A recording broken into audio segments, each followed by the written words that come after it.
If God is for you, who can be against you? He that spared not his own Son, but delivered him up for us all, how shall he not with him freely give us all things? Romans 8:31-32. God and you are working together in carrying out his dream for the redemption of the world. He can't get along without you any more than you can get along without him. Jesus' illustration of the vine and the branches perfectly illustrates this. The vine can't bear fruit without the branches, and the branches can't live without the vine. Now you can understand the next verse. Who shall lay anything to the charge of God's elect? It is God that has made them righteous. Who is he that condemneth? Not the master, and he is the only one who has the legal right to do it. This is a part of the conclusion of the first 8 chapters of Romans. It shows the absolute oneness of the Father and his children and of their perfect fellowship and cooperation with the Father. It also shows their mastery over the forces of darkness and circumstances. He climaxes it with, "Nay, in all these things we are more than conquerors." This is the background for a prayer life. We have little groups of people who are making prayer a business. They are intercessors. One group takes the requests for prayers that come in through the mail from our correspondence course and our books. They have become experts in prayer. They are getting the things that are being requested.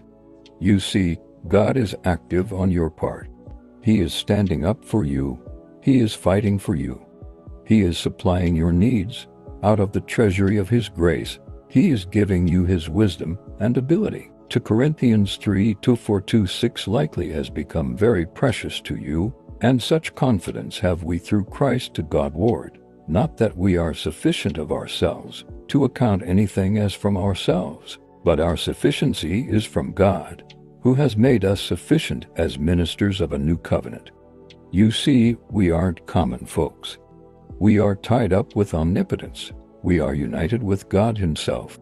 We are carrying out his will here on the earth. We are the channels through which he is pouring himself upon the world. So, it is perfectly normal that he should become our sufficiency, that his ability should become our ability. Now we can understand a scripture we have used before, laboring together with him. This is fellowship with the Father. He is supplying strength and grace and ability to the intercessor. It is working with all wisdom and ability. Now you can understand Colossians 1:9-12 literal translation. We do not cease to pray and make request for you that ye may be filled with the exact knowledge of his will in all spiritual wisdom and understanding. This word knowledge, as some of you remember, is epigenosis. This is something that he is supplying to you who are entering the prayer life. It is a perfect knowledge of his will. You can't make a success of the prayer life unless you know his will. Unless you have his own wisdom and understanding, you are going to fail. No matter how much you pray, your prayers will not be effective until you know his will. 1 John 5:14-15. And this is the boldness which we have toward him, that if we ask anything according to his will, he heareth us. And if we know that he heareth us whatsoever we ask, we know that we have the petitions which we have asked of him. That settles the issue.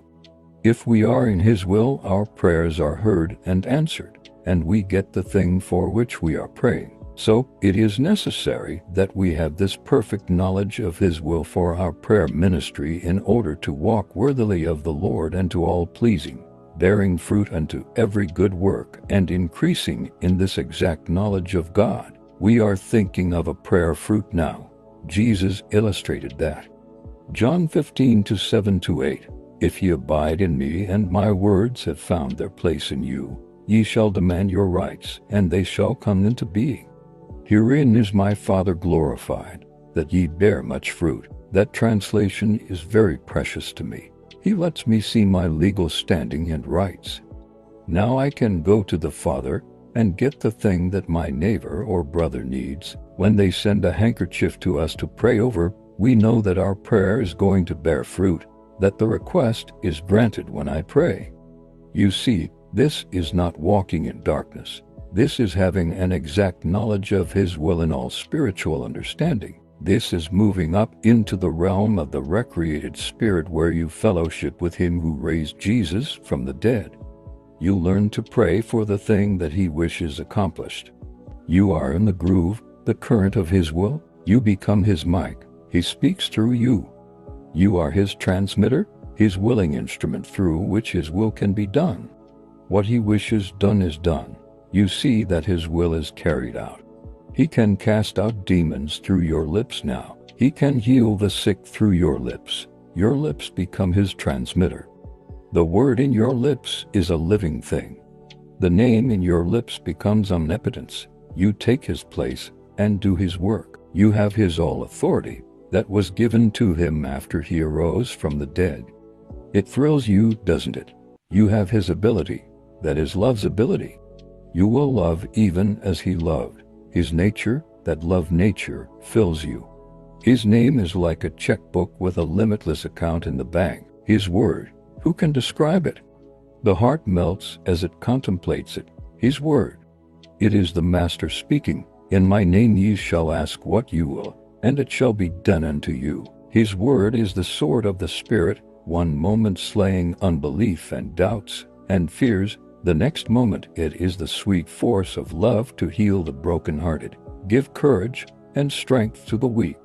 His word in your lips is like the Father's word in Jesus' lips. It defeats the forces of darkness. It strengthens those whom Satan has made weak. I hardly dare give you the next sentence. His word in your lips makes you a Superman. You have all authority over the power of the enemy. It is love that has been delegated to you. It is love pouring itself through your lips. You can enter the throne room at will. You are always welcome. You are master of the laws of nature that would hurt and hinder. You stand quiet in the presence of humanity's needs, knowing that you have authority to open the floodgates of grace of life and love and let them pour over the wounded, broken-hearted men and women struggling in life's uneven fight.